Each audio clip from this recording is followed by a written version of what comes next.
Welcome back to another edition of the Fried Egg Golf Podcast. I am your host, Andy Johnson, and I am joined as regularly by Joseph LaMagna. Joseph, I got to start you out with our regular question. What are you in on? Andy, I am in on Scotland golf in the Scottish Open this week. I don't know if it's everyone's favorite golf course in Scotland, but I think this will be a nice change of pace. I'm ready to watch some golf overseas. Always look forward to this time of year for that reason. So a different aesthetic, a different style of play, wind, watching guys flight shots, full field event at the Scottish Open. I'm pretty excited for it. I thought you were going to say you were excited for the Barbasol. What's remains of the Barbasol? The ISCO. The ISCO. That's good. Yeah, I think it was a contender for mine was Scottish golf. Being in on it, it's great. I think one of the cool things for anybody that hasn't been over to Scotland is like whenever this time of year comes up is like I immediately think about when I was in Scotland. Hopefully I get back there soon. I know I am going back next spring, but I'm hoping I can sneak one trip in this fall. But yeah, Scotland's awesome. This is a great time of year. I can't wait for the Open. I can't believe how quick it is, and maybe this will be my out. But I am on vacation. I just got done with a vacation. I don't think you need to expound on why the great virtues of vacation. It was a very low-key vacation for me, though. Like we just, my wife's family rented a house, and we just were at Lake Michigan, and it was delightful. I didn't do really anything. I was super unplugged, a lot of time without my phone. I was looking at my screen time. It was super low. It was great. It was delightful. I feel recharged. I'm very excited. I was excited to watch the John Deere on Sunday. That's how, ready I am to be back. And I think that's a good marker of a vacation when you're ready to return to work. It feels like you've gotten the right mental recharge. What are you out on? I'm out on, Andy, there's been some social media chatter and that bled its way into the telecast on adding rangefinders on tour, letting players use them. And I just got to say, I'm out on that. And I think that is the exact opposite direction that golf should be thinking about right now. It's another variable solved for these players. Like with TrackMan, they get out there, they get all their numbers. Unpredictability is like the last defense in professional golf. If they have rangefinders out there and they're getting the exact numbers dialed, there's very few challenges anyway imposed on these guys. This is the last thing we need. We're already getting record scoring. Like that's just going to speed up. I don't know that it would have a profound impact on scoring, but I don't think we need to be solving more variables for the best golfers in the world. So out. Listen, fully out on you got to rangefinders. protect the caddies too. What good would the caddies be? I'm old enough to remember when you practiced. I have a perfect yard step. I can walk off a perfect yard. I know exactly how to walk it. Yeah. Because I grew up before rangefinders existed. I love my rangefinder. I love my Bushnell rangefinder. But I also love the fact that I know how to walk off yardage. I think there is something to walking off yardages too. I do believe there is like a ritual aspect of it, and I think it can be super beneficial for certain players to get your own yardages still, and like double check them with the rangefinder.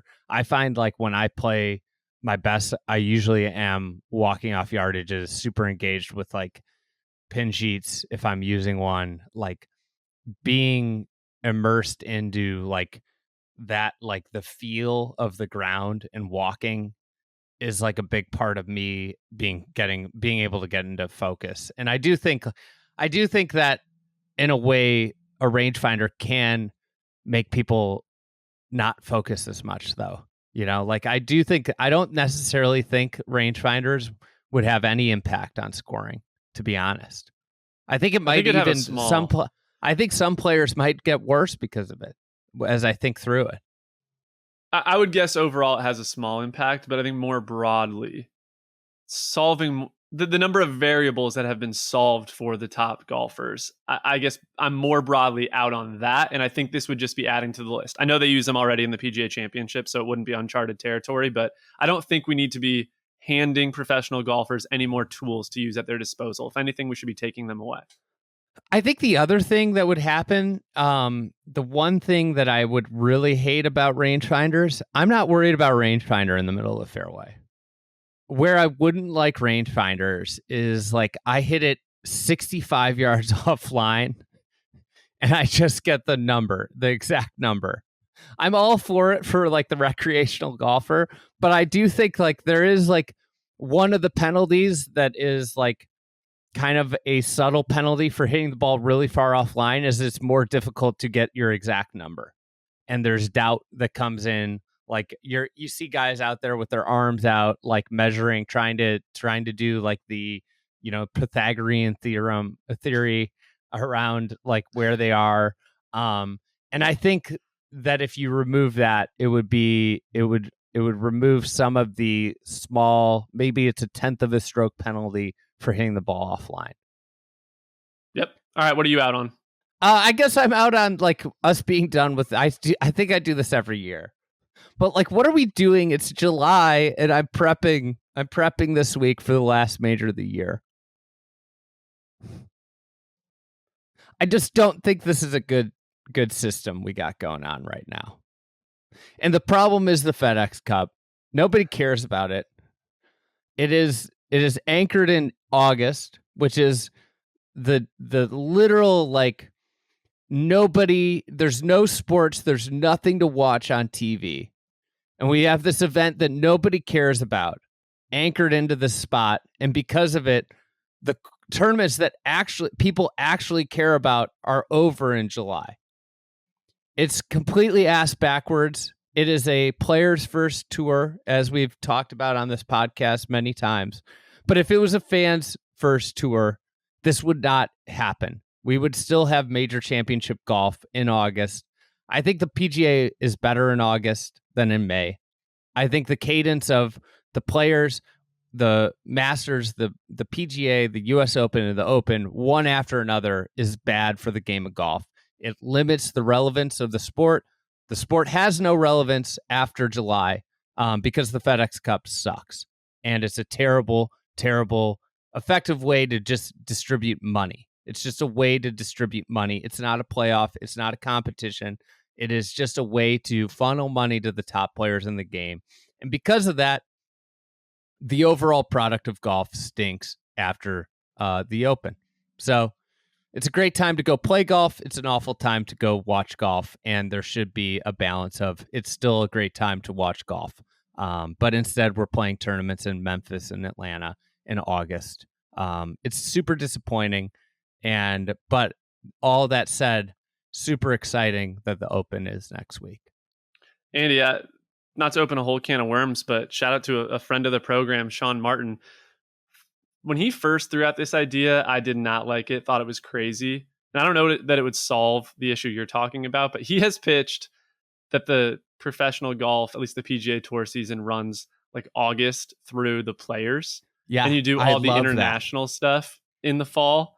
And so like a lot of those events are competing with NFL, understood, but they'd be a lot of the international events. And then by the time you get to the spring, you kind of hit the West Coast swing and the part of the PGA Tour season that's already working, that's dynamite. And then the majors have a chance to breathe a little bit after the Players. At first, I thought it was a bad idea. I think I might be kind of in on something like that. I think it's a great idea because what it does is that the PGA Tour schedule makes more sense because it ends with their flagship event, right? And then it's like, hey, play however you want to play to be ready for the majors. Players would hate it because it's like, okay, we have to play in the fall, we have to do this, but I think it's probably the right balance from what I gather. It's interesting with this deal, and obviously now we're talking about the future of professional golf schedule. With this deal, it hasn't been a lot of chatter about it lately. Seemed like we were eminent to get something done, and at this point now we're kind of like, quiet. Reading the tea leaves, it seems like it's a ways off here. I think, Billy Horschel, when he was on the pod, discussed the playing abroad thing. I think that's a big part of it. If you look the players don't want to. Yeah, the players don't want to.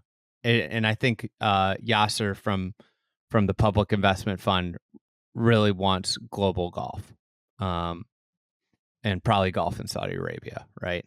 But so with that in mind, I mean, the thing about the international stuff too is it then doesn't conflict with football. Right. You could play and be done. You could have coffee golf more times a year, which would be a great way to lead into football. It's a great, it is frustrating. It's there's a lot of solutions out there. I think, like, if you thought about the PGA Tour schedule really deeply, you would probably also in the summer try and structure West Coast golf in, because then you would be avoiding like summer days. Like, John, it's hard to watch the Rocket Mortgage when it's in the middle of a Saturday or Sunday. If you have stuff going on in your life. It's also when you want to be playing golf for most of the country. So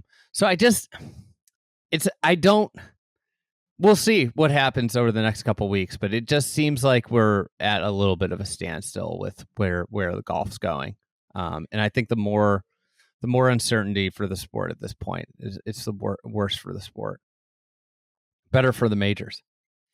All right, let's get into our main topic here. But first, let's talk about our sponsor for this episode, Red Rooster. They are the official glove of this podcast. And I think they're great gloves. They are a glove company. And I think one of the things that I appreciate the most is they make gloves. That's like what their business is. They have a glove subscription service. They do that. They are tirelessly focused on making great gloves. And they have an awesome deal for you. It is buy one glove, get the second 50% off with the code 50FRIED. That's 50 Fried, FRIED. You can shop all their gloves. They have premium gloves. They have a wide range. They have rain gloves. They have like gloves that you could go to use at the range. They have a wide range of the gloves. I'm a big fan of the Sussex at redroostergolf.com. So use the code 50Fried to buy one glove and get the second glove 50% off using the code 50Fried at redroostergolf.com. All right, let's get to the topic at hand. It is we just crossed the halfway mark. How do you feel about your year so far? We're halfway in. Are you happy with your year? Are you just talking just in general, all of 2024? It's the halfway mark. We got to check in. Yeah, I'm not like a New Year's resolutions person or anything, so I don't have necessarily goals to check it against, but I'm moderately happy. What about you? Yeah, I think I'm pretty happy. I'm happy with progress. I think I don't know, a lot of personal growth. That's what you're just trying to get better as a person, right? Every day. You've been reading more, I understand. Yeah, I guess kind of. I don't know. A little bit here and there. I read a couple books this year, which is a big, but I stalled out a little bit. I thought I was going to read a lot on my vacation. I didn't. But I brought 2 books and read maybe 2 pages. So anyways, we're going to check in on pro golf or any golf in general, halfway mark of the year. Things that stand out, disappointing, trends, just questions you might have at the halfway mark as we have the second half of the year, even though we're like 3/4 the way through the golf calendar. So what stands out about 2024? Andy, I've been thinking a lot about age and how young professional golf has become. And so one question that I kind of have, we're seeing basically the sunset, not to bury some of these people, but some golfers who were really good for 2 decades. Adam Scott, Sergio Garcia, Justin Rose, even Dustin Johnson. It looks like their careers are coming to an end. And I've had a renewed appreciation for the consistency and longevity of Rory McIlroy's career. Rory, since 2009, he's had a top 10 in a major in every single year. So if he were to go and do that through 2028, 20 straight years of at least one top 10 in a major, would he be potentially the last player to ever do that? Like, careers seem to be getting shorter. I don't know that there's anyone active right now besides Rory that we're going to be talking about having a strong 20-year career. You got to turn pro early, be good enough to turn pro early, and then do it for 20 years. Is Rory potentially the last one?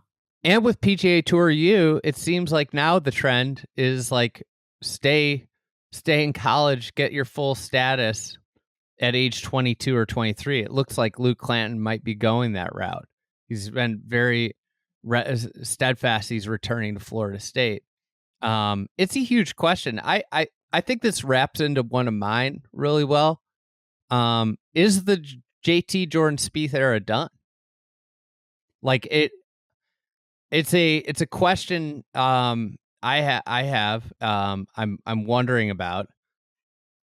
The last time neither of these players ended a season in the top 20 in the rankings was 2013.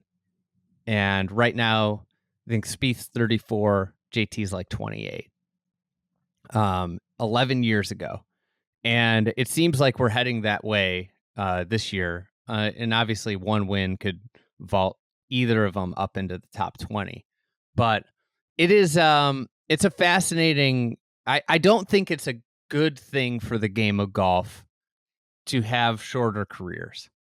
I think the game thrives on longevity. They thrive on familiarity with players. I think like you see it like I thought the John Deere, not from like a test standpoint, but from the players for a golf nut, like someone that's super into the game like we are.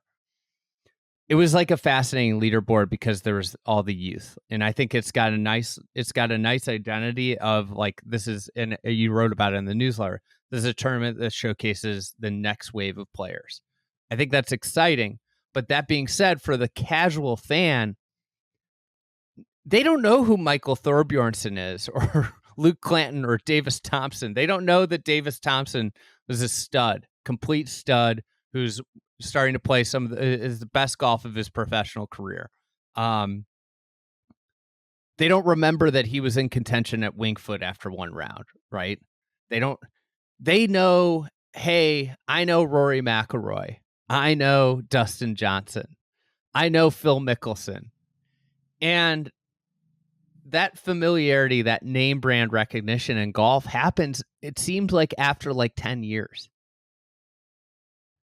And I think I think Scottie Scheffler just became a big fan favorite. And it came because of his arrest at the PGA Championship. Like I noticed it was noticeably different from the Masters to the US Open in his fandom. You're talking about one of the best players in the world. And I thought it was pretty muted. You know, I think like golf, when I think about like the golden years of golf, you had like Tiger Woods, Ernie Els, Jim Furyk, Phil Mickelson. Like, what do these guys all have in common? Long careers. Like, long careers are super important. Even Steve Stricker would be a great example. Steve Stricker, like, when he was 48, still playing competitive golf. And that's valuable for the tour. The tour earns more money the longer these guys stick around because they become more marketable. And the more marketable players they have, the better it is for events like the Rocket Mortgage, John Deere. When you don't have a lot of marketable players, what you end up with is like, who's playing in this event? And it's likely going to be nobody.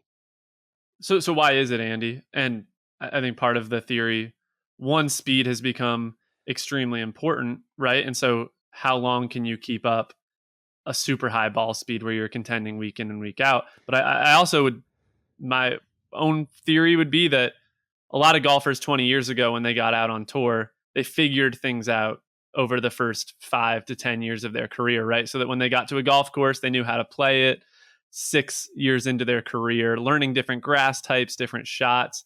Now, with TrackMan, with modern technology, and with a lot of the information that's at these guys' disposals, I mean, they come out pretty much ready to win right away. And I think keeping that up for 2 decades is virtually impossible when your career just doesn't age as gracefully. Do you agree with that? Yeah, I would agree. I think those are probably the two biggest things, especially like driver technology. It's gotten they're getting so forgiving, where it doesn't matter really where on the face you hit the ball, it's still going to go far and pretty straight.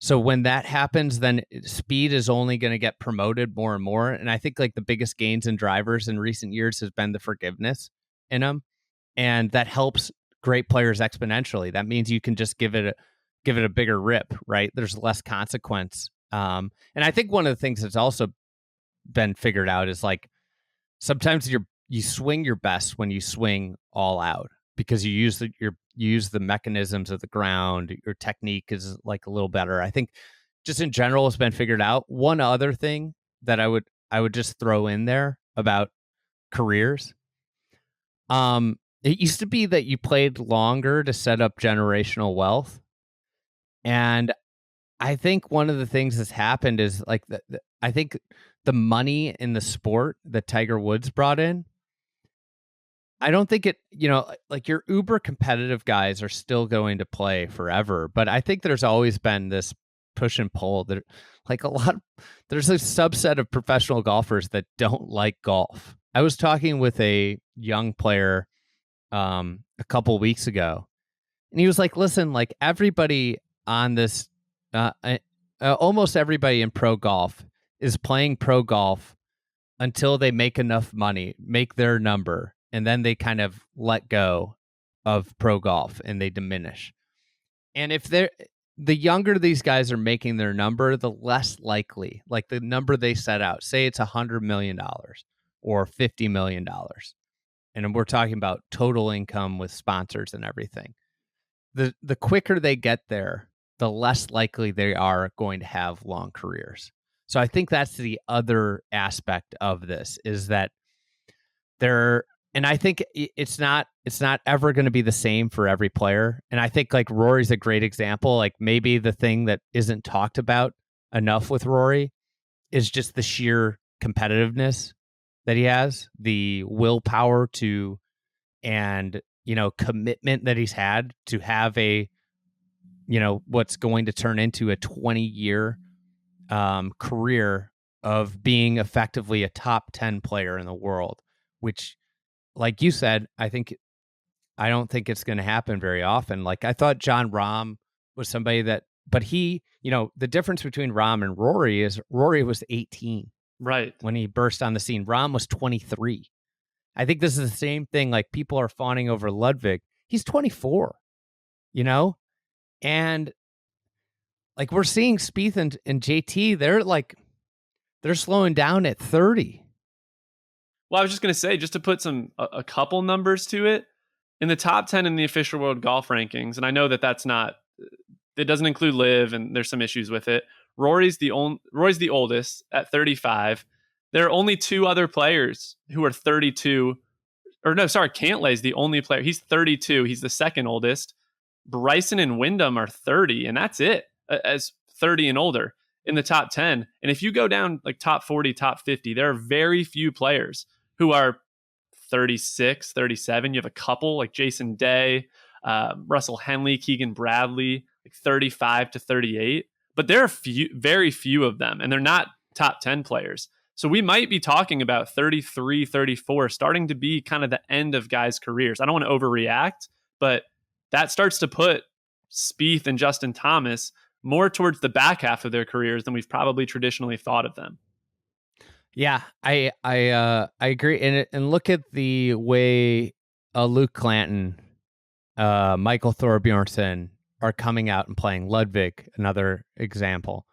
Like these guys are coming out and making immediate impacts. I think like, the tour is designed to protect and really reward players like Spieth and JT and Keegan Bradley.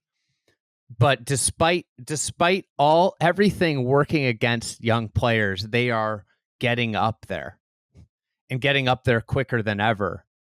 And I think that's like an interesting thing. If the system gets reworked to where it's much more free flowing, that's even worse for the 30 something. Right.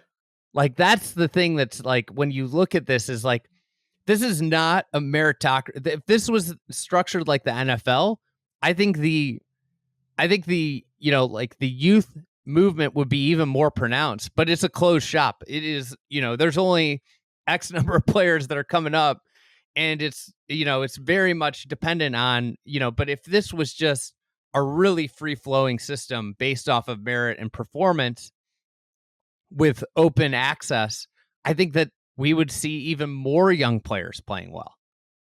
And this is like Webb Simpson's an example, right? He's 38, almost 39. He can't really sniff too many cut lines anymore. And that's a player who was great for a long period of time. This year, to me, feels a little bit like an inflection point where a lot of this speed, a lot of these golfers who basically grew up now, probably played the majority of their competitive careers with modern technology, knowing their numbers on TrackMan, are starting to kick some of these guys out who might have leaned on other skills, maybe weren't the longest off the tee, but had other skills. I think a lot of them are being replaced. And Andy, the other piece of this, I think we're just seeing it in all sports, that it feels like we're going through a speed revolution in all sports. It's not unique to golf. Where basketball, it looks completely different than it looked 10 years ago. Football, the NFL product, looks completely different than it looked 10 years ago. Way more spacing, way more speed, and it's going to be very difficult for players to hang on at the end of their careers like that. And I think we're seeing it in golf. Yeah, I there's a great quote, a great tweet from Nick McKay. He's a college coach at, I think, Kennesaw State. Really good guy, former agent. So he was doing a lot of like scouting on like who to sign. That's where I met him years ago at like the Western Am. One of the things he tweeted a couple of weeks ago was like, if you're a junior, the context, I don't have the tweet up in front of me. If you're a junior and your coach is telling you that speed doesn't matter and just learn how to chip and putt, run away as fast as you can. Yeah. Because all the long guys can chip and putt. All the great long, like, that's the thing that's changing, is that I think the other issue, and this ties into what we were talking about earlier. What are the skills that you need? I talked about this on the Shotgun Start, but I mean, I grew up, I played junior golf, like high level junior golf at TPC Deer Run. This was in the early 2000s. And I don't want to sound like an old man here, but I remember playing the 15th hole there. It's 460 yards. It is uphill. It is a beast of a hole, or designed to be a beast of the hole. I remember hitting driver hybrid. Driver, maybe if the wind was into it, driver 3-wood. It was a monster hole. I was watching yesterday, and it's like driver wedge. And it's like, okay, if that's like, what do we have to do to have like a full bag of skills if you hit it 330? If you hit it 330, you don't need to know how to do much stuff. So that's why, like, it plays into what you're saying about speed, and maybe the de-skilling of the game in a way. Speed is this cheat code that makes, like, you know what, the game's not that complex. If you can hit it 330, you have a good wedge game, and you're good around the greens and can make putts. And you're not just a deficient putter. There's a good chance that you are going to be playing high-level professional golf. Yeah, I mean, looking at some of the data from hole 15, played 463 yards yesterday. Some guys had 110 yards in, right? So it's uphill. 350. Right. And Andy, like Luke, and it was Clanton, wet. Yeah, it was soft out there. Luke Clanton and Michael Thorbjornsen were in the low to mid 180s with miles an hour ball speed consistently. That is what's coming. Gordon Sargent's coming. Like, there's a lot of 185 mile an hour ball speed coming. And those guys aren't even in their physical primes yet, right? I mean, Luke Clanton's 20. You'd assume that he can put on a little bit more muscle, a little bit more speed. Like that is what's coming. And I think the end, like I would have a question about Hideki Matsuyama, right? Andy, he's 32, 32 and a half. Right? I think he turns 33 early next year. Like how many good years of golf? He's a flusher, right? Like somebody that you'd think of that could last a long time on the tour. Like maybe we're at near the end of his career. Max Homa. Max Homa is 30. Is he 33? Like he might not have a lot of years left. And it's been a paradigm shift for me a little bit and starting to think about those guys' ages and that they might actually be towards the end of their careers. Yeah, I mean, there's so much to unpack here, and a lot of it, I think, the technology. I did a podcast years ago with about this. Somebody looked at what happened in tennis with racket technology when you went from wooden to the graphite rackets. There was an era where it was just all youth and speed focus. It was how hard can you serve the ball, and the sport got younger than ever, and they had a bunch of. I think it was all the majors were won by players of a certain age or younger, and they were like, nobody knew who these guys were, and that caused like an inflection point in the sport. But it's like this U shape before it normalizes eventually to, it goes back. But are we at this point? This is in tennis is like a very free flowing system. If you play well, you move up really quick, right? You can open qualify in, and then you say you reach the semis in a smaller tournament, you're going to be in the next major, right? With golf, like this is a closed shop, so maybe it's taking longer to get here, but it seems to be very close to this where like I don't know. To me, it's startling. It should be extraordinarily startling for the PGA Tour that we are even talking about the JT Jordan Spieth era being done. Like both players being just maybe they're above average PGA Tour players, but they are not elite PGA Tour players. That's bad for your product. If at age 30, these two stars that you have invested so much time, energy, in money and resources into marketing are now maybe not superstars anymore. And maybe this is a whole separate pod, Andy, so not to, again, open up a huge can of worms here, but I think the other potential problem is that it seems like in general, across sports, and golf is the same, there's been more homogeneity in the style of play, that you don't have the golfers who maybe don't have as much speed, but they make up for it with unbelievable short game. Like the player that we're seeing now, the low spin, high launch, very well rounded, good wedge and putter, like they start to look a little bit the same, and they start to be a little bit robotic in their thinking and all of this process oriented talk versus results. And I'm not saying that I think it's a good way to play golf, but like I believe that that's part of why Scottie Scheffler hasn't become a bigger superstar, is the way that he talks about that, and like kind of the robotic approach to his game. It doesn't require as much creativity as a lot of the players in generations past, and I just think that homogeneity is a problem, not just in golf, but frankly across all sports, where you're seeing like NBA teams play the same way. I'm sure it's happening. Like baseball, I've heard, I don't watch baseball, but I've heard that that's become a problem with pitchers optimizing their pitches so much that it's getting hard to hit. And the style of play, it's almost become less engaging than it was like 10, 15 years ago. So I just think that's its own whole conversation, but it feels like it's happening in golf in a big way. Yeah, good NBA thing.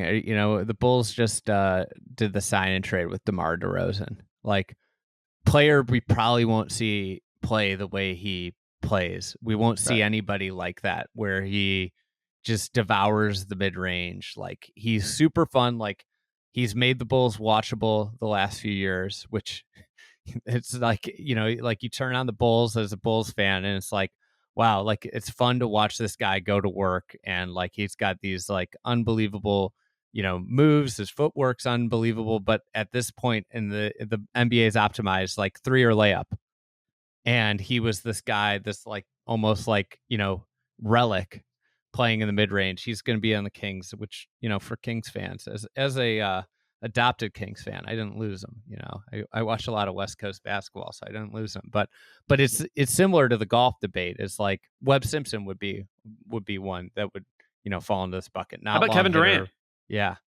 Yeah. Well, I mean, Kevin Durant's like a 101. Yeah, but he hasn't had as much success over his career. Hasn't aged super well with the way that the NBA is going. I think it's fair to throw him in that category. I don't know. He's still like one of the 5 to 10 best players when he's healthy. I would push back on that a little bit, but not to make it necessarily a Kevin Durant conversation. But I just think in general, the way that sports have trended have taken a lot of the variety in playing styles out. And in golf, what are the chances that we're going to see some player who's dominant that doesn't have a high ball speed? I think it's very unlikely. I mean, Scotty's kind of low ball speed. He's not low, but he's not like super high. He's an interesting example. I mean, he can hit it. I'd be interested in looking at a lot of what his high end ball speeds are before saying that. I mean, he's top 50 in ball speed, but you're right. He's not a speed demon. I think he could be a speed demon if he wanted, but has found the best way to. And this is one of my. This will parlay into my. This is just a question. For literally since the Tiger era, I would say 2009, since basically 2008, 2009. The golf has been yearning for the dominant superstar. My question is pro golf more or less interesting with a dominant superstar now that we've had this Scotty Scheffler year? Is it more or less interesting than who's the best player? Is the dominance more interesting than the question of who's the best player in golf? I think it depends on who the dominant player is, right? When you have somebody that's a lightning rod like Tiger, then I think that's the more interesting product. When you have somebody like Scotty, who's seems a little bit less, I don't want to say less invested in golf. He looks highly competitive and like it's largely what he thinks about. I mean, he's showing up to the RBC Heritage after winning the Masters, but I don't think his personality engages people as much as watching Tiger Woods. And so probably less. I don't know. I'm a little undecided on that one. Where do you land? I don't know the answer. I think that it's a nuanced question, as you alluded to. I think like who is the dominant player? I think it's been super fun to just see a guy like go out and it's like he can't win again and he wins again. I think that's been amazing. Yeah. Now, do I want like 3 years of this? I don't know. I don't know if I want, for the general interest in the sport, 3 years of Scotty Scheffler going bananas. I think that the like where we were last year at the beginning of the year where Rory came in super hot, then Scotty and Rahm are doing the back and forth, and it's like, okay, like we went passing the hat between 3 really, like it was very clear that those 3 were at a different level than everyone else. And I think that was really good. And really fascinating. I think you hit the nail on the head. If you have someone like Tiger that is like a generational interest, like there's an interest level and there was an electricity to watching Tiger Woods play golf. We haven't ever seen this before. There were these high moments of like, the fist pumps were amazing. This idea of like, versus Scotty, even though they play like a very similar style of golf, Scotty does it in a much more docile, muted tone. And I think that weighs in here, where, I think then it becomes like it's very fascinating when you have duels. I think like golf's peak, it was Arnold Palmer, Jack Nicklaus, Gary Player, the big 3. Outside of Tiger, I think just generally the best the sport's been is when there are a few that are above the others. Yeah, and what's interesting is we're talking about how quickly players are getting replaced in the speed wave. Like Scotty Scheffler's emerged as one of the most dominant, like what almost seems like it shouldn't happen. A new level of dominance has happened simultaneously as a lot of these new faces enter. So it's this weird era that we're in right now in professional golf. Like, do you think Scotty? This is a question that we've talked through before, but like, what are the chances that 2 years from now Scotty Scheffler is going to be the best player in the world? I think you have to be betting against it. That's not a good thing for golf. You like to think like, oh, this is never going to end. Dynasties are just in general good for sports. And if you think about players as dynasties, that's what you would be worried about with pro golf. That being said, I think that iron play is just so good. Is iron play? You don't lose iron play, and you could go two ways with the driver. He's not speed dependent, and your argument would be he's not speed dependent. Golf courses aren't going to get increasingly long or increasingly like different in the next 2 years. So he's so far ahead and above everybody else, it's going to be impossible for people to catch him, which I think is where I land. I think he's going to be one of the 3 best players 2 years from now. But if you went the other way, you would say he doesn't have enough speed. In the end, his 7-iron, his proximity is so good. But like one of the things that I think is like, if you watch him and Rory play together, it is alarming how much further Rory hits it than him. I mean, like he'll be 40 past him. And at what point is if you get some of these young players that can be Rory Long with elite wedge skills, can Scotty compete at that yardage? That's a good question. I think it's very hard. I think one thing that it's extraordinarily hard to be I think elite. Like they kind of work against each other. Being a really, really, really great wedge player and being extraordinarily long is a very hard thing to match up. But if someone does it, and if a wave of players do it, then I think that is when the sport will like officially go, like once that code is cracked, the sport will officially go all speed. And yeah, so I guess to 2 years from now, I think I'm inclined to believe Scotty Scheffler will be a top 3 player in the world. 5 years from now, I think it's very unlikely. And if he were in a previous era, like if this were the 1980s, it'd be far more likely that 5 years from then he'd still be there. Would you agree with that? Yeah, I mean, then it goes to like, what are Hall of Fame requirements if players have like 3-year windows where they're really great? I mean, it's a on a more, I guess it depends on how you feel about the guy. On a more positive note, I'm really enjoying the Bryson DeChambeau year. And this idea, like, this is completely opposite of what we're talking about. This is a player that's like completely changed. I mean, this is Bryson, 3 or 4.0 we're seeing, where he's like completely different. I mean, I can't think of a player that's changed more times than Bryson in terms of like what his game is. Like he comes out, he's not overly long. He could hit, he can move it, but he's just this like extraordinary tee to green talent, like just like a machine, Iron Byron type thing. Played what he, at the time, I remember asking him this at St. Andrews, when do you think you played your best golf of your life? And he said it was like when he was winning the FedEx Cup playoff events, the Ridgewood event, and then he won, I can't remember the second event he won in a row, but he said that time, it wasn't when he won the Winged Foot, when he had bulked up and everything. And he was saying how he thought he was getting closer to that at St. Andrews. But like here we are, and he's gone from like this really strong all-around player. He had putting issues, all that. He fixed that. And he bulks up. He gets like super long. He's using the arm lock putter. He looks like a blimp.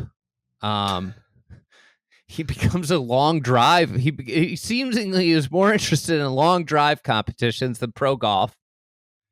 Then he signs with Liv. He goes into this dark place, playing probably the worst golf of his professional career. He was kind of in that when he signed, but yes.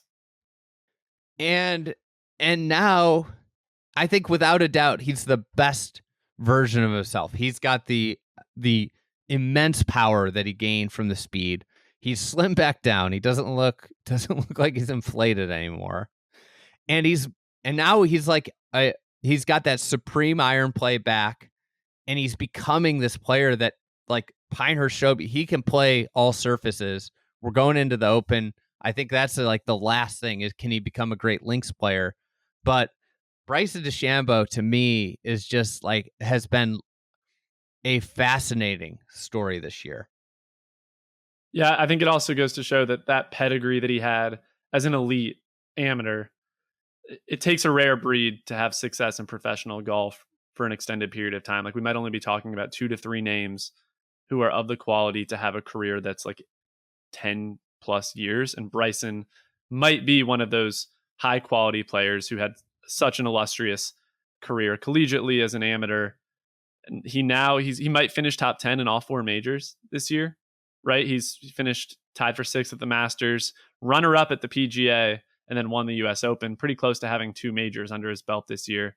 So I agree with you.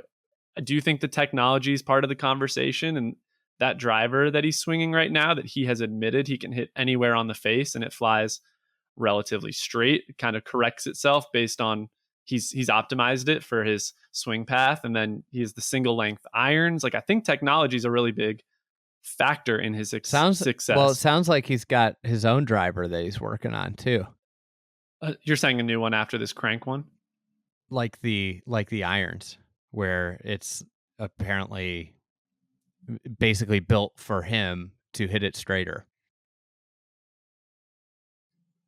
And that, I guess, begs its whole own question of how common is that going to be, that golfers get really into the weeds in optimizing equipment specifically for their swings? Because, it's already happening a little bit, but not to the level Bryson's doing it.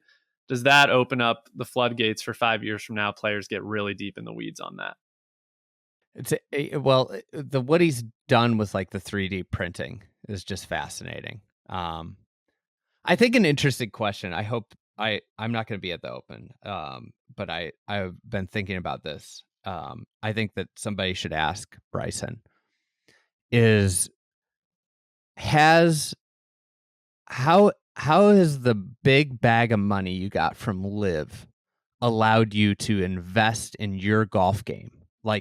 I think that he's at an advantage in a way where he's been able to invest money into his golf game, almost as a company would invest into different things.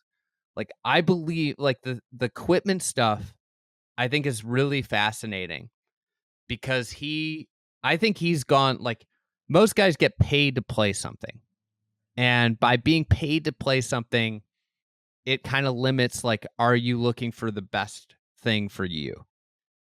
He's gone the complete opposite way, where he is paying out of pocket to make things that are best for him. And I don't think you come to that point in your career. I don't think he gets there without the $150 or whatever $1 million he got from Liv that I think has allowed him to invest money into his golf game. It's an interesting question, and tightly coupled with that, but maybe this is just obvious, is the time, right? Playing less golf, only playing 3-day tournaments. Bryson has said that it's given him more time to pursue his outside interests, right? Like creating content on YouTube, but also for experimentation with his equipment. It feels like those are two tightly coupled things that are working in his favor. And I've said this before. I asked him this at the Masters. I think he pretty much admitted it. YouTube has made him a better golfer because he's been doing all these insane challenges, like one club, against Sergio Garcia match, which, I think is a fascinating YouTube video. I loved watching it. but like that is without a doubt made him, in my opinion, a better player because he's less regimented than he was, say, at the, 2020 US Open, where he won, but he was a very like, this is how it, like, I think he's got way more shots now because of what he's doing on YouTube. He's just got a better, he's become more of a feel player while still having the background of, I think Jibo, the caddy, he was on Shane's Yeah, Get a yeah, Grip. He talked about like how Bryson is actually the greatest feel player. And I think, I don't know, I do think like he's at an advantage just because of the money. I don't think this, we've seen with Liv, it's worked against almost every other player. I think almost every other player that's gone to Liv, you look at now and it's like they aren't as good. Like maybe Joaquin Neiman, but I think he probably would get to about the same place he's at with or without Liv. But I think with Bryson's the rare person that took the money. Him taking the money wasn't, I'm buying a bigger boat and hanging out more, which I think is like most guys. It's whether you want to sub in boat for house or jet or whatever. I think Bryson took the money. He might have a better jet than he had before, but a lot of the money has gone back into himself because he's maniacally, he's just a crazy individual. And the money, a lot of money has flowed back into his golf game. Yeah, and then where my head is going on this, Andy, and this is probably something that people who are involved in the junior game have a lot of thoughts on, but like what kind of downstream effects does that have if putting up a ton of money up front and getting super optimized, especially at a younger age, right? If you're a 15, 16-year-old with access to enormous resources, putting a lot of time in and getting that equipment optimized when you're in high school and then playing for 10 years with it and just fine tuning, like what kind of advantage does that create and what kind of downstream effects does that have on the sport? I think is probably its own fascinating topic. Yeah, agree. Like I do think like, I think the story about Bryson's equipment has been around what it does instead of the actual story is what all goes into this in terms of a resource. He's working with a club designer, like an engineer on a personal level to design one of one equipment. What? I mean, this can't be cheap. Like how much money is going in to get this performance out? And I think like when you look at it at a very macro level, like this would be like if you were, trying to sell, let's just say a $2,000 gym membership for the year. And you found that you're going to pour in, $100 to sign up in advertising costs to sign up a $2,000 membership. You do that over and over and over and over again. Like that, your business is great.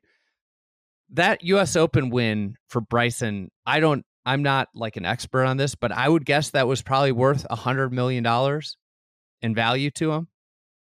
Maybe career value when you zoom out, whether it's YouTube growth, like popularity, like potential endorsements, all the downstream things from a win. Maybe it's 50 million. Let's just say that Bryson poured $2 million into the clubs, into the equipment, and some of this might be even psychological, where he believes this and it makes him swing freer and better. But he pours $2 million in to get out a, let's just say, $50 million win. There isn't anybody in the planet that wouldn't do that over and over and over again. And when you're a professional golfer, that's more feasible. When you're 16, it's not. And I think then it just opens up, well, what maybe college programs, right? That's a direction that they go, investing a ton of money in getting guys and women optimized. Like that's probably a direction that golf is headed. Or academies, right? Like junior academies. So I don't know. It feels like technology has probably made the game significantly more expensive than it's ever been. Yeah. Well, you see it at the Sticker Shock just for a modern driver, and it's $800. The persimmon technology didn't change. You could use this. Jack Nicklaus was using the same, I think, driver or 3-wood for basically like 20 years. I mean, Well, you need a TrackMan, right? Yeah. Yeah. You need a TrackMan too. So a lot of money goes in. All right. What do you have next? Those are the main notes. I think the other player I've been super impressed by is Akshay Bhatia, and he fits into the love watching him. Whole conversation of a player who turned pro super early, cut his teeth a little bit, and now has figured his game out. He has 10 top 20s and 20 starts this year, so half of his starts. Made the cut in 2 to 3 majors, won the Valero Texas Open, almost won the Rocket Mortgage, and now he's a player who's truly young. When we talk about players who are young in the sport, Akshay is one of them. Like, very likely will make the President's Cup team this year, and has hopefully here like an 8 to 10 year runway where he can be a great golfer. But I think that just is an example that fits in with a lot of the conversation we're having. A lot of these guys aren't young that we talk about being young. Akshay is legitimately young. Yeah, I said this on the Shotgun Start, but Akshay Bhatia is younger than Michael Thorbjornsen, who just made his, I think, 3rd professional start. I think Akshay in the PGA Tour like the paths, like Tom Kim, Akshay path versus the PGA Tour U path, where PGA Tour U, if you stay all 4 years, you're the number 1 player. Here's your tour card. You're exempt for a year and a half. That's a big deal. It's a great carrot. But, would Gordon Sargent be better served if he had turned pro 3 years ago when everybody knew he was great? Or is it better that he gets his full card? Like, I would believe that he probably already have his card. I guess it depends on who you are, right? And how you manage your time is probably a huge factor, and how motivated you are and what kind of support system you have. Akshay's interesting too, because he turned pro. I think I was a little critical, and he took his lumps. But by taking the lumps, I actually think he's going to be better served for the next, having a long career. Because he has seen that it's not easy. I think, I don't know. It's a fascinating topic, because I do we're entering the arena. We just saw this in the NBA draft. Luke Knecht, arguably the best player in college basketball last year. Very was thought that there's no way he's going to slip past 10 in the draft, but he's 24, and age is an overwhelming draft factor in both the NBA and the NFL. Age matters a ton with draft. And I think golf, from this whole discussion, age is going to be a big factor. And when you're 23 versus 19, it's just I think you look at Tom Kim, right? Michael Thorbjornsen could end up being a top 5 player. But if he has, in 4 years, if he's done what Tom Kim has done in the last 4 years, I think we'd be like, you know what? He's having a great career. And at that point, then he'll be 27. That's where I land too, Andy. We're talking about a lot of golfers who have had successful years and kind of figured things out. And now they're 28, 29 years old. They don't have enormous runways ahead of them. How about Max Homa, who's kind of figured things out, but he's, again, 33. It might be a little late. I still think there's going to be the late bloomers like Wyndham Clark, where they have all the tools. They have the speed, they have, and things just fall in place. They mentally, I think a lot of it's mental maturity, but it's hard to see those, they aren't going to be the 10-year guys where they used to be able to be, hey, I figured it out at 27. I had a great run till I was 40. Right. That just doesn't exist. I don't think in today's era. There might be one-off players, but that used to be the commonplace. It's you know what? I figured out the game at 28. I mean, Vijay Singh basically got to the tour at 37 or 35 or 36 or 37, and then had this crazy run. I don't think anybody's going to put up Vijay Singh numbers, really. I don't think we're going to see many players put up Vijay Singh numbers for their entire career. All of his happened after 37. And you might get the Lucas Glovers, right, who kind of found something a little bit last year. He's 44 and spikes a little bit. But I don't think you're going to see the 10 to 15 years of being a top 10 player. And Rory might truly be one of the last. Yeah. Oh, one other note I just had a Will Zalatoris question mark. Obviously, I think like very sad with the injuries and what, the back injuries. And I guess this was one of the young stars of the game, one of the best major championship players we'd seen in in a short sample size. I'm not closing the book on Will Zalatoris at all. I think we probably need to look at this back injury as a couple year thing. Patrick Cantlay went through some really bad back problems early in his career, and it was a 4-year figuring out period. So with my question with Will Zalatoris is are we going to see him regain that top 20 player? And I think it's not it's got to be a game of it's got to be a patience thing with managing this injury, because we've seen it flare up. But that's just been one thing. I was super excited to have him back in the game. He's one of my, honestly, I find myself watching Will Zalatoris at golf tournaments more so than almost any other player because of how gifted he is tee to green. Extraordinary to watch that guy hit iron shots. Super fun, and I think he's got a real swagger about him, a confidence and air to his game that could make him could have made him a generational player. My question is, what will he always be kind of a big what if? Yeah, I think it's a huge question mark. The main two things that come to mind for me with Will Zalatoris: one, he's been incredible, not just at majors, but specifically at Augusta. He's played Augusta 3 times and he's finished second, T6 and T9. He's very well built for that place. And if he gets his game back, he's somebody that's got one major championship venue a year that he knows he can go and show up and contend. So that's a reason to be excited about the future of Will Zalatoris. I think the main thing to watch will be the ball speed. Andy, he was pretty long off of the tee, and then post injury, coming into this year, could see it at the beginning of 2024, his ball speed was way down. And so I think that was just indicative of whether it's a combination of injury and technique that he hadn't fully gotten back. I think he had to change his swing a little bit. Yeah. Because of the back.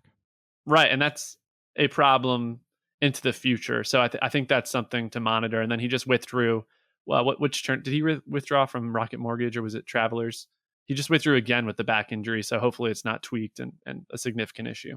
Yeah, I mean, 46 in the world, he's, in danger, depending on how the back half of this year goes, of falling out of being exempt into majors, which is what everybody, what you want Will Zalatoris in majors. All right, that does it for me. We're at an hour here. I'm good. Hey, you're good? All right. Do you have a recommendation? I've given a lot of recommendations that are big time investments, so I wanted to go with a shorter one. Just saw a cool YouTube video, if you're into basketball, on the way that the game is going. And there's the video is called "This Coach Has Better Offense Than NBA Teams." And it just shows you a lot of the actions that this coach is employing on a Paris basketball team. I think it's ties into the conversation we've been having about speed and spacing and the way sports are trending. So you want to see some actions that are making their way into the NBA and already have, but probably gives you a glimpse into what the future of the sport's going to look like even more. I found that video to be insightful, and again, ties into what we've been talking about with bigger trends in sports. I know you're an NBA guy, so I'm gonna watch that. Recommendation, it's back up, new season's up. I think a lot of people know about this, but the Bear, I think what from a Chicagoan standpoint, what I appreciate the most about this show is how good of a depiction it is of Chicago. It's on Hulu. It's awesome show. It's on its third season. But like what I appreciate the most is that it does maybe better than, any show. I think like The Wire captured this really well with Baltimore. The Bear captures Chicago extremely well. One of like the cool things that it does, like it uses real places in the show. Like they aren't like changed. The names aren't changed. There was an episode in the last season where the sous chef goes around and trying to get inspired. They visited real restaurants and talked with real chefs in Chicago, which I think is like very, very cool that the show has embraced the culture of the city. It's the city that I lived in for a good portion of my life, and one that I like just absolutely adore. And I think what's the neatest part about it is a lot of you can watch that show and you can go experience Chicago in the fashion. That show doesn't like over dramatize it, it doesn't gimmick up a city the way TV shows usually do. And that's what I maybe appreciate about the show more so than anything. And then I think it has like a depth of storytelling, cinematography that is very rarely seen in modern television.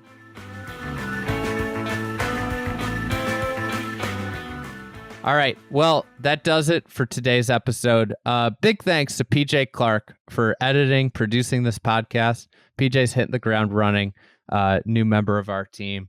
And as a quick reminder, Joseph, you're writing a tour guide pretty much every week in Club TFE.